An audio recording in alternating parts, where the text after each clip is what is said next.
Praise the lord. ప్రభువైన యేసుక్రీస్తు నామములో ఈ ఉదయకాలమందు మీ అందరికీ కూడా శుభములు తెలియజేస్తూ ఉన్నాము. పరిశుద్ధ గ్రంథములో సామెతల గ్రంథము 6వ అధ్యాయము 6వ వచనము. సోమరి చీమల యొద్దకు వెళ్ళుము, వాటి నడతలు కనిపెట్టి జ్ఞానము తెచ్చుకొనుము. ఇంత గొప్ప మనిషిని చీమ యొద్దకు వెళ్ళి జ్ఞానం తెచ్చుకోమంటున్నాడు మహాజ్ఞాని అయిన సొలొమోను. కలిసికట్టుగా చీమలు తయారు చేసుకున్న నివాసము ఎంత అద్భుతకరంగా ఉంటుందో చూస్తే ఆశ్చర్యము కలగక మానదు. చాలా పరిశుభ్రంగా చక్కగా అలికినట్లుగా నున్నగా ఉంటాయి. నేలని ఎంత తెలివిగా తులుస్తాయంటే చీమలు ఒక్క చుక్క నీరు కూడా వాటి కన్నాలలోకి చొరబడదు. వాటి గృహ నిర్మాణం విజ్ఞానానికి ఎంతైనా గాని మనం అభినందించక తప్పదు. వీలైతే మనుషులు వాటి నుండి చాలా నేర్చుకోవాలి. సోమరితనము చేత ఇంటి కప్పు దిగబడువును, చేతుల బద్ధకము చేత ఇల్లు కొరియును. ప్రసంగి 10వ అధ్యాయము 18వ వచనం. కంటిలో నలుసు లాంటి చీమకు నాకన్నీ తెలుసని విర్రవీగే మనిషికి ఎంత తేడా ఉందో ఈ మాటలు భావం తెలియచేస్తుంది. చీమ నలుసు లాంటి చీమ, చిన్న చీమ. ప్రియ దేవుని బిడలారా, ఎంత చక్కగా కట్టుకుంటుందంటే ఇల్లు. సోమరి అయిన మనిషి ఇంటి కప్పు ఏ విధంగా దిగబడిపోతుందో చూడండి. ఎందుకు తన ఇంటి కప్పు దిగబడిపోతుంది? చీమ అంత చక్కగా ఇల్లును త్రవ్వుకుంది, ఒక్క చుక్క నీరు కూడా లోపలికి వెళ్ళదు. గమనించారా? అండ్ ఈ సోమరి ఇల్లు ఎందుకు దిగబడిపోతుందంటే, కొంచెం సేపు నిద్రపోదాం, కొంచెము కొనికిపాటు, కొంచెం సేపు చేతులు ముడుచుకొని పరుణుందాం అని అనుకుంటాడు. ఈ లోపల దోపిడిగాడు వస్తున్నాడు. దారిద్ర్యము లేమి నీ వద్దకు వచ్చును అన్నాడు సామెతల్లో. కనుక సోమరి, ఎందాక పడుకుంటావు?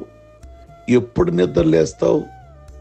సోమరితనం వలన కుటుంబాలలో దారిద్ర్యం. ఇంకా కాసేపు పడుకుందాం, ఇంకా కాసేపు పడుకుందాం, ఈరోజు పడుకుందాం. కనుక అలాగునుండమాకండి. ఉదయకాలమందే లేవాలి, ఉదయకాలమందే లేవాలి. దేవుని సన్నిధిలో వాక్యాన్ని చదువుకోవాలి, ప్రార్థన చేసుకోవాలి. ఉదయకాలం ముందు లేచి ఇంకా మంచాల మీద సూర్యుడు వచ్చాక కూడా అది కుటుంబంలో దరిద్రము అని వ్రాసుకొచ్చాడు.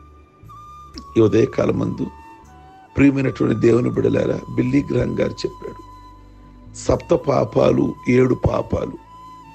ఈ 7 పాపాలలో ఒక పాపం సోమరితనం. సోమరితనం కూడా పాపమేనా? దేవుడి దృష్టిలో పాపమే.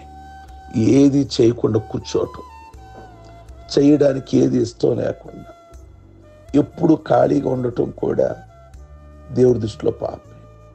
కనుక స్త్రీలైనా పురుషులైనా ఖాళీగా ఉండమాకండి.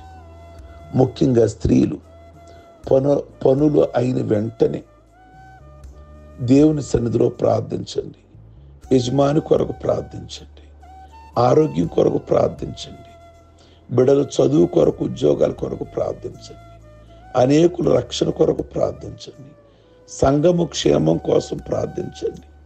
పనులైపోగానే సోమరి వలె మీరుండమాకండి, పడుకోమాకండి అని సొలొమోను రాస్తూ ఉన్నాడు. ప్రియమైనటువంటి దేవుని బిడలారా, ఈ ఉదయకాలమందు దేవుని సన్నిధానములో ప్రభు మనతో మాట్లాడేది ఏమిటంటే, సోమరిది చీమల దగ్గరికి వెళ్ళి నేర్చుకో. ఎంత మనిషి చిన్న చీమ దగ్గర ఏమి నేర్చుకోవాలండి అని అంటే చాలా విషయాలు ఉన్నాయి. కనుక ఇంకెవరైనా నిద్రపోతులుగా ఉన్నట్లయితే ఆ బద్ధకాన్ని విడిచిపెట్టి చురుకైనటువంటి ఆత్మను ప్రభువుని అడిగి దేవుని సన్నిధిలో ఈ రోజు నుంచి ప్రార్థించేవారుగా మనందరం కూడా జీవిద్దాం. ప్రార్థించుకుందాం. సర్వశక్తి కలిగిన తండ్రి, ఉదయకాలమును బట్టి మీకు స్తోత్రాలు చెల్లిస్తున్నాం. ఎవరిలోనైనా ఇంకా బద్ధకము, సోమరితనము వల్ల దారిద్ర్యము ఇంట్లో వచ్చినట్లయితే ఆ దారిద్ర్యము నుండి మీరు విడిపించమని ప్రార్థన చేస్తున్నాం. ప్రతి ఒక్కరికి కూడా చురుకైన ఆత్మను దయచేయమని ప్రార్థిస్తున్నాం. ప్రతి ఒక్కరూ కూడా ఉదయకాలం ముందే లేచి మీ సన్నిధిలో ప్రార్థించడానికి కృప దయచేయమని ప్రార్థిస్తున్నాం ప్రభువా. ప్రతి దరిద్రత నుండి, ప్రతి శాపము నుండి, ప్రతి కరువు నుండి విడిపించి ప్రతి కుటుంబములో ప్రభువా సమృద్ధిని, ఆశీర్వాదమును మీరు కనబరచమని ఈ ఉదయకాలం ముందు ప్రార్థిస్తున్నాం. ప్రతి కుటుంబంలో ప్రతి అవసరతను, ప్రతి అక్కరతను మీ నామములో తీర్చమని ప్రార్థిస్తున్నాం. ఈరోజు పెళ్లి రోజులు, పుట్టినరోజులు, రక్షణ పొందిన దినము జ్ఞాపకం చేసుకుంటున్న బిడ్డలని ప్రత్యేకమైన దీవెనతో నింపి నిండారులుగా దీవించి వారి ద్వారా మీ నామానికి మహిమ తెచ్చుకోమని ప్రార్థిస్తూ ప్రతి ఒక్కరికి కూడా చురుకు దైవ జ్ఞానము దయచేయమని యేసు పరిశుద్ధ నామములో అడుగుచున్నాం తండ్రి. ఆమేన్. మీ అందరికీ ప్రత్యేకమైన వందనాలు. God bless you.